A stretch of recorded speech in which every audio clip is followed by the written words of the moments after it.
Hey you guys, and welcome back to another episode of the Christian Athlete Podcast. I'm your host, Kennedy Llewellyn, and today I'm joined with another very special guest. Please welcome three-time All-American high jumper, Justin Stuckey. Hi everyone, and welcome to the fifth episode of the Christian Athlete Podcast. Today I am joined with Justin Stuckey. Is it Stuckey? Yes. Okay, want to make sure I got that right. But yes, he runs track for Auburn University, the rival school. But yeah, I'm very excited to have you on. I actually had Sophia Groth on. Oh, yeah. Yeah, she was great. Amazing story. She goes to FCA, and you go to FCA as well? FCA. Yeah, she's really cool. She goes to FCA and she's gymnastics, so I see her fairly often. Yeah, that's awesome. But yeah, that was really exciting. So yeah, if you don't mind, if you could just give a brief testimony of your faith and where God is taking you from your start to now. Okay, what's up, everybody? I'm Justin Stuckey. I'm from Helena, Alabama, small town, like 30 minutes from Birmingham. I grew up in the church. You know, my family really set that Christian foundation early for me. There really was no choice about going to church on Sundays. And so I was always used to it and used to being in that space. And then, you know, growing up with that Christian foundation and then moving into the athlete perspective, you kind of, you know, hone in on your faith growing up. But then I feel like in high school is really where I started to come into my own faith a little bit. And, you know, it was my thing, not just being forced to go to church. And I kind of, you know, wanted to go and understood God for who he was for myself. And then in college, when I really, really locked in, I would say, I think my sophomore year of college, I joined a ministry group at Sanford called Sanford Multiply. And my good friend Cole Shiflett really challenged me and pushed me to hone in on my faith and really lock into what I need to be as a Christian rather than just as an athlete or a student at Sanford University. Sanford is a Christian school anyway, so you have that faith, you know, opportunities to get exposed to faith and it kind of be pushed to you often. But I feel like with that group, I was really able to lock in. I really started taking seriously the scriptures and reading more and, you know, looking at my life and say, was I living for Christ and living like Christ? And I think from there, really when it took off and I was able to lead a ministry group coming out of COVID my junior year. And from there, it's really been good. It's never been easy, but it's always been good. And I feel like having that foundation has really helped me through what I've been able to accomplish, whether it's on the track or off the track, and just being able to go through those, you know, those high times and also those low times. I feel like the Christian faith is great. And for me, it's been really good and being able to encourage other people. It's been the biggest thing, and seeing how I've been able to impact other people and see how God is moving other people's lives and just spreading the word has been good. And, you know, I always tell people I'm not a perfect guy at all, but I try to live like Christ and try to do and think about how he would have me to live and just try to take him in every decision and every route that I, you know, make out here in this world. That's really good. Yeah, it's always good to have people who can sharpen you and sharpen your faith. Iron sharpens iron. So yeah, that's always really good. And yeah, Stanford is a really great school. So that's amazing. And also just like you were saying, like sharing the gospel to people. It's always like, it's great. The thing about just the faith is that the goal is always the same wherever you go. And just like Jesus, never changing, like he's always the same. And the goal is always the same. Share the gospel, you know, give glory to God. So yeah, it's always great. Oh yeah. So to move on to the next topic. So like you said, you are from Stanford. And how long did you stay there? I was there for 4 years. So all of my undergrad years, I was there. Okay. Came to Auburn. And then, okay. So how did you know God was telling you to go to Auburn?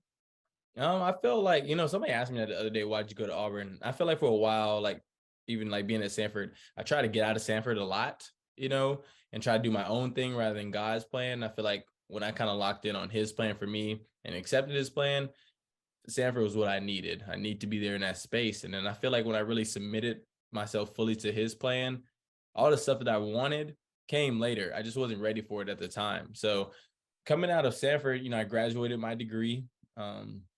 I had really good success in track thus far. At that point, I was 3-time All-American, had been to the Olympic trials and I had like a conference record and won like 4 conference championships, individual and with my team. So at that point, I really didn't feel like I had really anything else to prove at that level. And being at the national stage is where you compete with the guys who are in the SEC, Power 5 schools all the time. And I was like, I want this more often. I wanted to be in that space where I was competing against that kind of competition every week.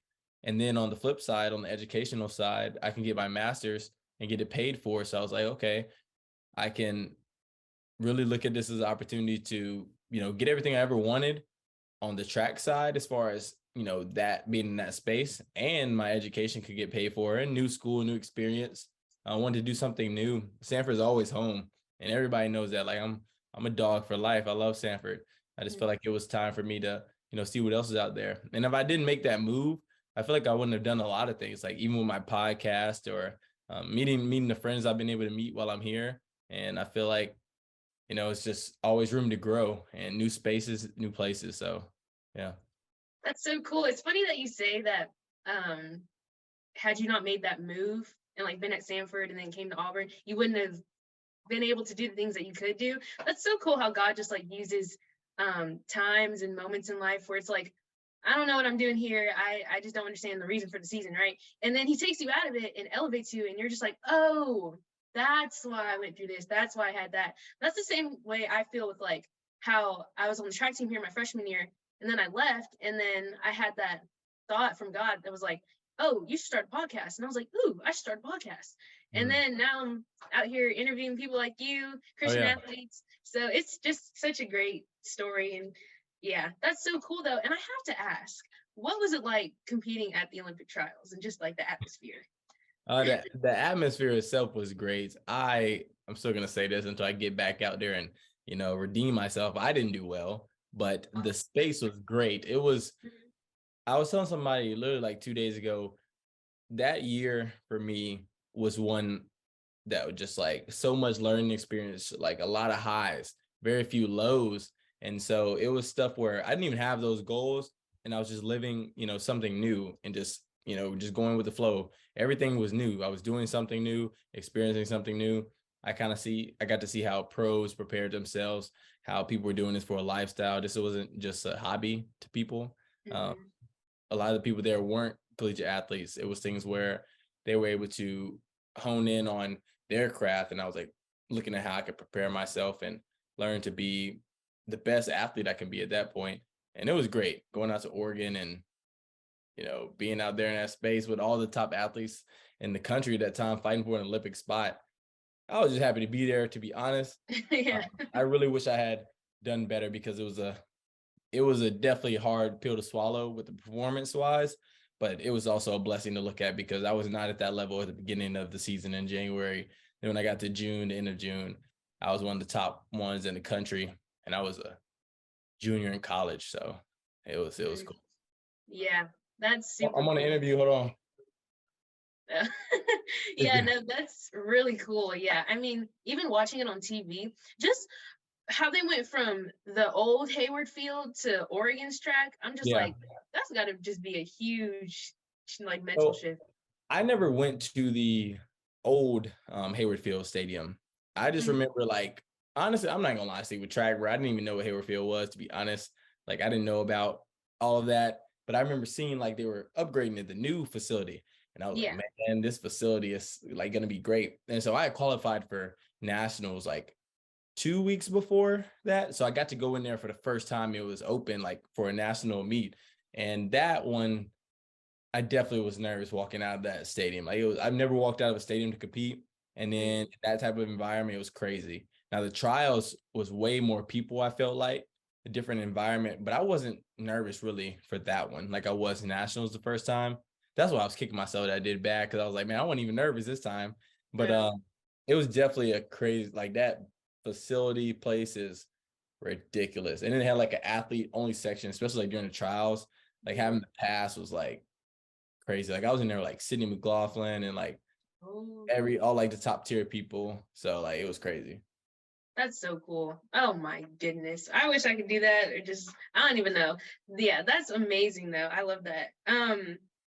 So I know a lot of times out if you're especially like if you're another Christian and you see another Christian make a huge move or go just God tells them to go somewhere and they go, and it's like this huge leap of faith for them. Sometimes seeing it from the other Christian's point of view, it's like, oh, that was like easy for them, or, they didn't have any struggles on their side. I know for me, when I made the move to leave track, I definitely, I knew God was telling me, it's time to move on. But at the same time, I was like, God told me to move on. Was I supposed to do that? But I was gonna ask, so for you making that transition from Samford to Auburn, were there moments where you were like, all right, was I supposed to do this at this time, at this place? Or was you telling me to go here or there? Yeah. I felt like at first I was sure that, this was a time where I needed to make the move. And it wasn't just, I didn't feel like this time I was making it on my own. I feel like God confirmed in a lot of ways. Being here has been a blessing for sure. I was telling somebody, the off the track has been really, really great. The on the track has not been necessarily what I wanted to because of injuries so far. But I feel like during that time, I handled it a lot better. And I was always saying, like, all right, God, what you trying to, have me to see? And I was always just like reminded, like, be present in the moment. Like, my spirits never been down. Like, I haven't competed since January. I compete next week, Alabama, actually. And so it's been a long time. But during that time period, like, you wouldn't have known if I was, hurt or not, like competing the whole time or not, because of the way I carry myself. And I just try to remember, like, every day isn't promised. So every day I'm living, like, I've got purpose. It's never easy. I never really had like doubt, like, should I have left Samford and come to Auburn? It's different. Everything is different. So sometimes you kind of be like, it's a little different. Like, my friends aren't here. Like, and I was like, man, like, these are my closest guys that I've been with like 4 years. And then I was like, man, okay. I was able to, adapt and make new friends, and then have my, guys back home. So, cheering me on, I'm cheering them on, and we're still tight. And so I feel like that was the biggest thing. I always tell people Auburn's great. The biggest thing was just like the bonds that I had, kind of leaving those, and that everyday routine was different. But I really didn't have any doubt. I always trusted God's plan for me, and it felt like the right moment and the right time, and things have been going really well, and I'm excited for things to continue to go well, like spilling over, being back on the track. So yeah, well, that's really good. Oh, I love that.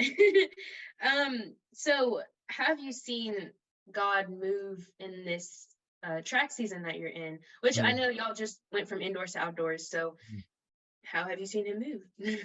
Well, I haven't really been on the track much. Oh, right. Yeah. So, okay. He's still present though, regardless. Like, my teammates are doing really well, so I'm excited for them. For me, it's just kind of focus on what you can control. So it's the rehab process, trusting his timing more than anything, because, competing at a high level in track and field is very hard. And so when you're used to that, like, I've been at the last 3 nationals. And so I was used to that, being in that space and being out, and not being able to compete and know you're that caliber. It's a little difficult. I feel like indoor season, I was very good at being present, not really being like, God, I need to be there, except till nationals. Like, nationals, indoors, really, I was like, man, like, I want to be competing. Like, I feel like I could go out there and do my thing. And so just trusting the time, like, nobody wants to be out. But I always tell people, like, it's about the journey. So whatever I'm learning on the journey, whatever you're showing me on the journey, maybe it's some things I need to clean up within myself before I can focus on track. So that's why I kind of look at, try to figure out what it is, and then just go at it, with a positive mindset. Like, I try to have fun regardless of what the situation is. Like, I haven't been able to compete, but I've been able to do other stuff and have a good time doing it. And so I know, when the time's right to be back on, which is coming up very soon, getting back into that mode and that space. I mean, like, I know God's blessed me with good talent and a good competitive spirit. So I'll get back to that level, soon. And so I'm excited for the opportunity and just doing what I do. And like, I live every day with purpose, because you're getting woken up. So I'm like, shoot, God got purpose somewhere for me to do. It's just about us, like, trying to figure out what that is. So this season it has not been ideal, but it's been one that when it's all said and done, I can look back and be like, I learned a lot of stuff, and then I weathered the storm. And then when it was time to come out of the storm, I was able to do what I had to do. That's good. And it really is about, like, taking on a different perspective of where you are in your walk with the Lord. Because, I mean, he'll have you in different seasons. And sometimes you might be in a really great season. You might be prospering. That's where all the gifts start to happen and stuff. And then he might be in like a really low season where you're just in a constant storm and you're like, what's going on? I don't know what's happening. But it really is about understanding that, just like taking on a different perspective and understanding that, the season may not always be what you want all the time, but that's okay because we know that God never changes and there's glory at the end. So that's the biggest thing. I've been able to, continue to praise him through it all. Like I said, it hasn't been ideal, but like the journey's the journey. Like I've had great times, and sometimes you deal with stuff. Like for me, I always had in the back of my mind, like, man, can I still do this? Like my body can let me do it. Then I remember, like, God didn't bring me this far just to, drive me here. Like I'm gonna be straight regardless. Like I've had a really tough times in track and field, really high times in track and field. No matter what that time was, he was still good, and I was still able to, leave with a smile on my face and just keep going. So I'm excited. That's really good. Sorry, I'm plugging my computer. Okay. So my next question, what are ways you've experienced God's love and kindness through teammates, coaches, maybe a church or at FCA? I guess I'll start with FCA. Like here at Auburn, I was really plugged into FCA at Sanford. And so coming to Auburn, like I didn't hear about FCA at all the first semester. It was a little confusing because like, man, it's a big school. Where's the FCA? And so I feel like now we're able to, it's going to grow a little bit, trying to get more and more athletes in there because at a bigger school, and it's not a, Christian school like Sanford was, it's not everybody's main focus. And so for me, that was a tough kind of thing to swallow, like understanding like not everybody has that as like the focal point, but it was a thing where it was an opportunity to get more and more, student athletes involved, which we have. But like on a coach's standpoint, you got a lot of coaches that are supportive, and I appreciate that, especially being at this level and having those expectations to compete at a high level, but being banged up. So they're still cool. My teammates have been encouraging. They know what the deal is. Like, you can't control injuries. Those are things that suck, and especially somebody like that take care of everything to prevent those. And then sometimes you just can't control it. So just knowing that I'm doing what I can to get back and do what I do, and them being supportive, me supporting them, just continue to working hard. And, everybody's been supportive. Like God's love has been shown through people, the people that are close in my circle. And so that's kind of how I look to, and my family back home. So. Yeah, I think it's so cool how just the Lord can use people and work through people to like maybe even just make your day better with a simple hi. I just think it's so cool. And for the Lord's, like when we're just constantly being refined and made like Jesus, we're able to just, like I was saying earlier, just perspective. We're able to just see people differently, see challenges differently. So it's always amazing. Yeah. So I actually want to start talking about your podcast. If you guys didn't know, Justin has a podcast. It's called Stuck in My Thoughts. It's very good. I was actually listening to an episode today with Cadillac Williams. For those of you who don't know, he was the interim head coach for Auburn football. It was this whole thing that went down. It was pretty cool. It was fun to watch him. He was the first Black coach for Auburn. So that was a huge moment for the African-American community and just college football. That was a really great episode. I really enjoyed that. When he was talking about his identity in the NFL and just, coming out of it, he basically was saying how he didn't realize how much he put his identity into that sport. And I was like, oh gosh, you sound like literally every athlete I've spoken to on this podcast, including myself, because I definitely struggled with identity and where I was placing that. But what I wanted to ask you was, when did you start your podcast? So I started the podcast really in July.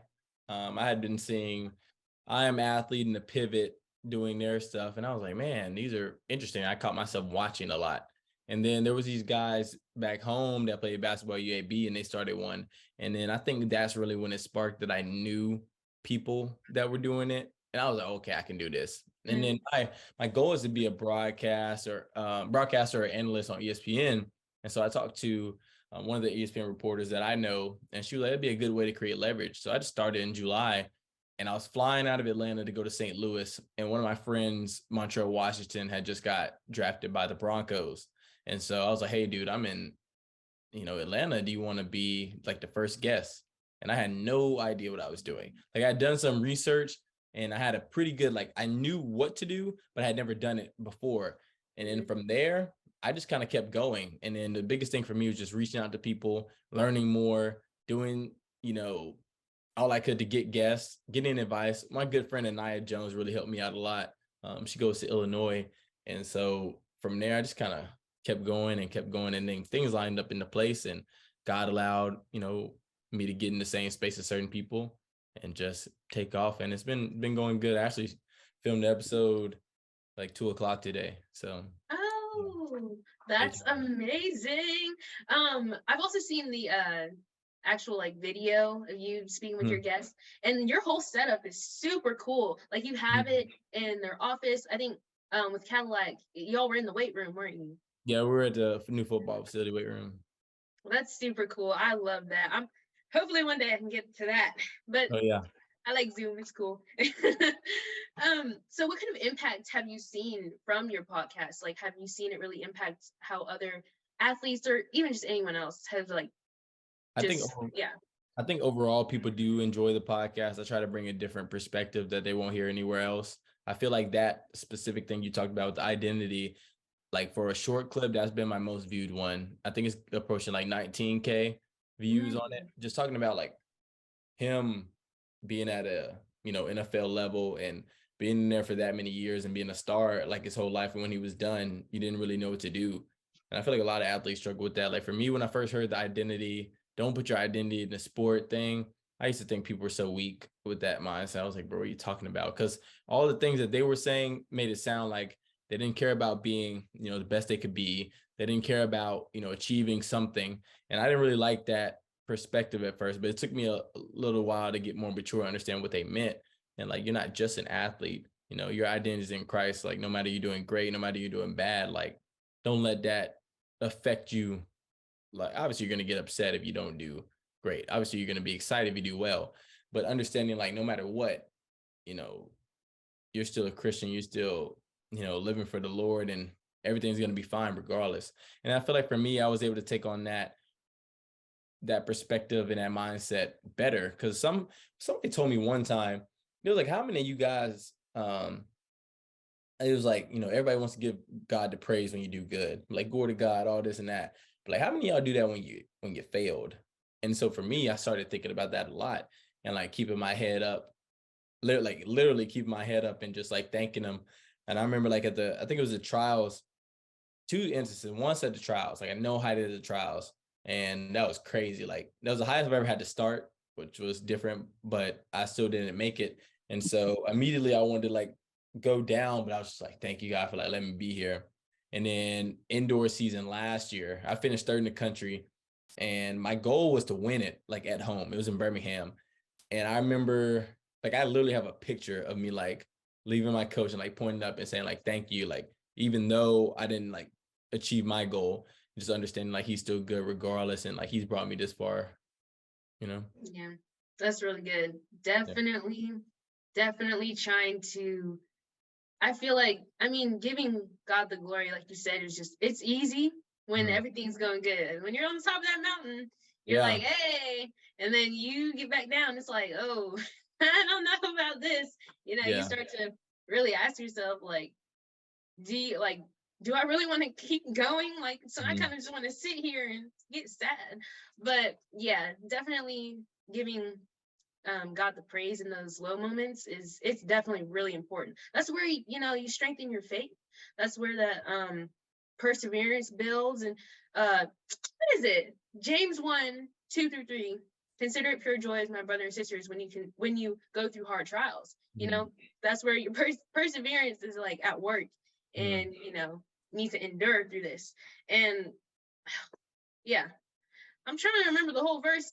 Y'all please forgive me. I know I'm just so forgetful. I did this last time on another episode. It is James 1:2-3 though. I'll say this one is like, perseverance builds so you're like lacking nothing, like being able to endure through perseverance. Yes. So you're like finished like lacking nothing. I kind of think about that one a lot. Like it's been, it hasn't been easy. Like I keep a great, persona, great, personality, good spirits up, but it hasn't been easy. There's been times where like you have self-doubt and kind of worry a little bit, but then you kind of just remind yourself. Like for me, like only reason I got all these trophies and medals and stuff in my room is just to remind myself of like where I've been and where I can, be again and better. So that's really the only reason I have all this stuff in here, and remind myself. Because if I don't, you kind of forget. Like sometimes you can forget who you are. And my coach always used to tell me, like, your talent never leaves you, but you can leave your talent. Like a lot of people will leave their talent by a lot of various of things, but I try not to ever leave my talent, and just remind myself of who I am and what I can do, and just continue to work hard, because I don't quit. Like that's one thing I've always been taught, like, put your mindset to something and you just keep going, you stick it out. And so that's what I'm going to do. And I'm excited to, climb this mountain we got coming up next weekend, and, finish strong and do great things in a short period of time this outdoor season. Yeah, that's going to be very, very exciting. Well, I'll be rooting for you. I might even come down and say hi since y'all. Oh, yeah. Oh, yeah. Definitely.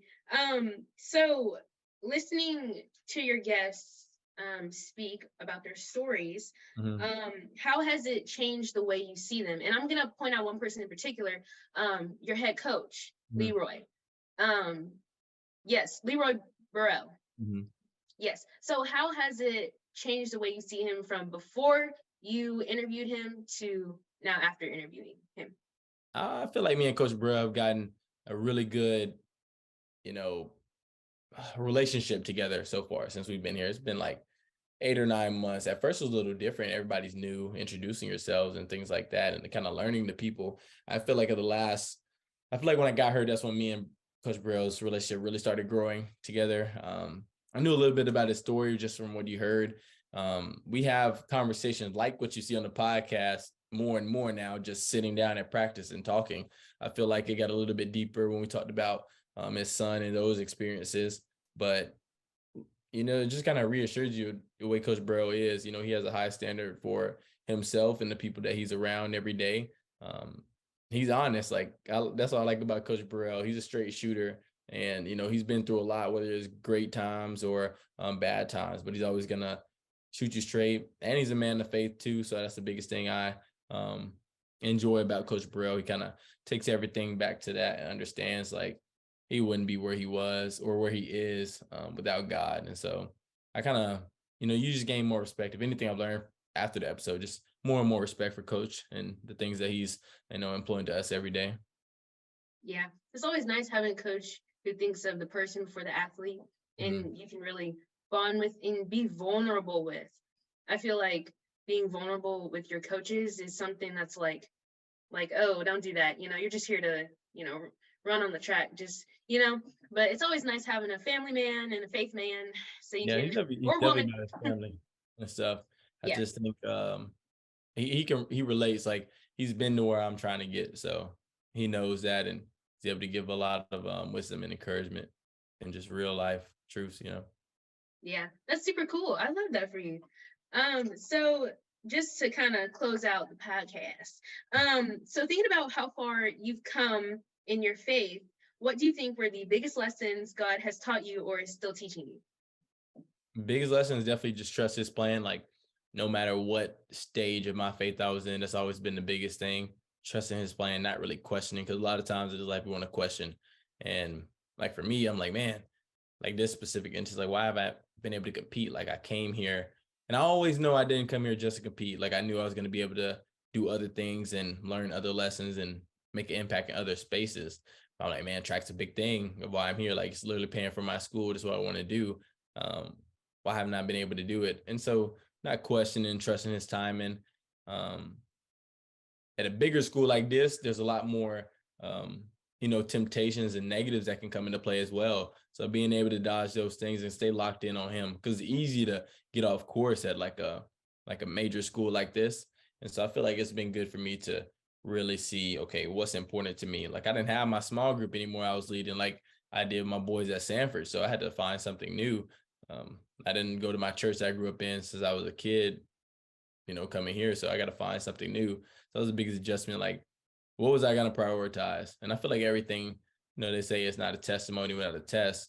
Like, my test hasn't been like crazy bad. Like, people have it worse, but there's some things I definitely had to figure out coming here and keep a positive mindset. Like, I'm always going to be that dude that's cracking jokes, having fun, doing whatever, locked in when it's time to be locked in, and really remember my purpose and my mission. So I feel like for me, biggest thing, just trusting his timing, remembering who he is and remember who I am because he made me, and, continue to try to be a best ambassador for the Lord I can be, and, continue to set the bar high and remember to, dream big. As you get older and you start hearing more voices in your head, you kind of want to minimize yourself and what you aspire to be. And for me, I had to really remind myself, like, hey, you're doing this, why not try to be the best that you can be? You don't have to shoot for average, like shoot for the best. And so that's what I try to do each and every day, and just really lock in. I'm still close with all of my friends at Sanford that really helped me with my, faith foundation, and a lot of people that I helped them with. And I feel like that's good. And there's a lot of, good caliber people here, pursuing that. And so we're trying to, get to know each other, grow that, and then bring more people in. So that's the biggest thing. Cool. Awesome. Yeah. I love that. So if you had to describe the season you're in right now, that you think God has put you in right now, in one word, what would it be and why?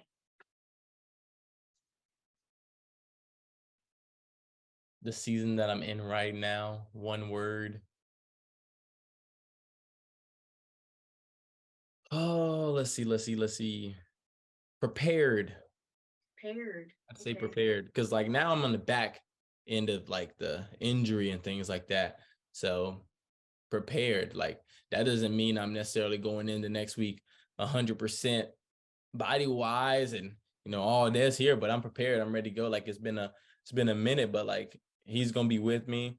I got confidence in myself and what I do, and I'm prepared to, in a lot of ways, like my faith is strong. A lot of things are going well in life. Just I'm prepared to, I think now I'm prepared to really accept and experience all the things that I thought I was coming here for.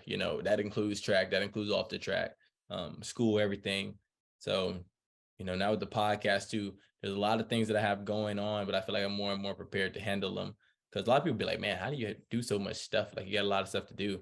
But man, just do it one at a time and just, prioritize what I've got to do for myself and then what I want to do. So I feel like I'm prepared now and just continue to keep going and keep striving.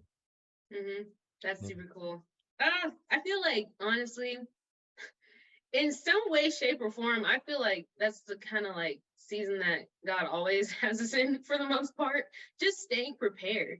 Like, even outside of literally just sports and school, being prepared to spend eternity with the Lord, It's just always staying ready. Always staying ready. You got to stay ready, so you got to get ready.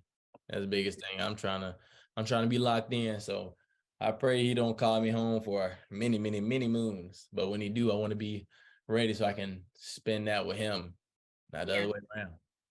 Definitely. Absolutely. Okay, so this is my final question. And I think, y'all, this is the question that I'm going to start asking people. Because I feel like, I don't know, I just want to have like that closing question that I ask everyone every episode. So yeah. So my question is, how have you seen God at work this week? Wait, today's Sunday. Last week. You count Sunday as in start of the week? Yeah. Oh yeah, I don't do that. All right, cool. How have I seen him working this week? Well, I will say I did a lot of traveling, so he kept me. I know that for sure. I did a lot of travel on the road. For me, I just think it's obviously, like for me, man, God is good every day. He wakes me up, and I look at it from that. But I feel like for this week, if he's shown me anything, it's just like the people he's placed in my life, like for a specific reason, specific purpose. Like my birthday was yesterday, so I came home. Happy belated birthday! Thank you. I came home for my birthday, and I had my family. I have my friends from Stanford. I had, my friends from home, like some of my best friends from home. We went to, my best friend's brother's wedding, his family, and, some other Sanford people, my people at Auburn back home, like getting the text messages and things like that, like understanding, just kind of reflecting on, man, God's put certain people in my life for a certain reason. And also the times like some people I didn't hear from who we were really close with, and just understand like some people come in your life for a season. So I feel like God is just showing me like he's got people in my life for a certain reason, certain purpose, and understanding to really appreciate and, lock in on those relationships and friendships. And just, I don't know, everybody's in your life for a reason, and it's not by coincidence. And I just think it's, if anything, he showed me that. And, you're never alone. That's another thing too. I feel like that was a good thing, because you go through a season where, you're not traveling, you're hurt a lot, and you're kind of doing your own thing. You may be feeling separated, feeling like you're on your own, but you're not really. So I feel like if he showed me anything, it was that. So, yeah. It's funny that you mentioned that, because I've been thinking about just like isolation, not thinking about it, not like meditating on it, but just like I've been experiencing moments where the enemy tries to like put me in this box where it's like, oh man, you're the only one who's experiencing this right now. Look at everybody else. And that's why I had to get off social media for a second, because the enemy strikes hard there at comparison. So I was like, let me get out of that. But yeah, I have to remind myself and kind of simplify it and just think like, there's been like millions and billions of people on this planet. Like, there's no way you're going through this situation for the first time ever in humanity. And on top of that, God knows everybody. He sees what others don't see. Like, he's dealt with the same things that you're going through. That's the whole reason why Jesus died on that cross. So he could like save us from ourselves, basically save us from what the enemy's tactics and stuff. So yeah, for me, I'm not as bad with the comparison as I used to be, because I'm really proud of my own story, my own journey. And then like I'm like, man, if I'm looking at somebody else, I bet you there's like 10 other people looking at me. So I just try to be me, and know I'm being inspiration for other people, and I'm not big on the hating part. Like, everybody has their own journey, everybody has their own thing. I'm trying to win myself, you know what I'm saying? Just do my thing, and be happy for when other people succeed. I don't really like when people don't. Like me, I don't like when people be negative when other people succeed. I can't celebrate everybody because I don't see everybody, but understand like it's their journey. Like, let them embrace theirs and you embrace yours. I don't want to be nobody else. I want to be me. So I feel like it is definitely a thing, you struggle with for sure, especially when you're competing, because you have a lot of people doing the same thing or trying to do the same thing, achieve one thing. And so you just got to embrace who you are, and understand like if God wanted you to be somebody else, you would have been them. Everybody wouldn't have been different. So that's how I kind of look at it. Wow, yeah, that's really good. Oh, I love that so much. Well, that was all the questions I have for you. So thank you so much for being on my podcast. This has meant the world to me. I love hearing everyone's stories, and I loved hearing your story and where you are with God now. So thank you. Oh yeah, appreciate you having me. And if I can help bring some more guests, just let me know. I appreciate you give me the opportunity to speak about the Lord and my faith, and all the things that we go through with just Christians in general and Christian athletes. So, thank you.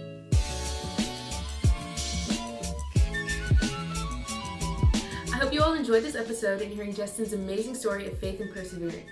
Be sure to check out Justin's podcast called Stuckey in My Thoughts, which you can find on YouTube and Spotify. It's such a wonderful podcast, which you guys will definitely enjoy. He interviews so many people, and they all have so many amazing stories, and I just want you guys to go check it out because it's awesome. The link to his podcast is in the description box down below, so be sure to check it out. As always, if you're watching this on YouTube, then be sure to subscribe and hit that notification bell so you won't miss any new content. If you're listening on Spotify, then be sure to follow and hit that notification bell as well.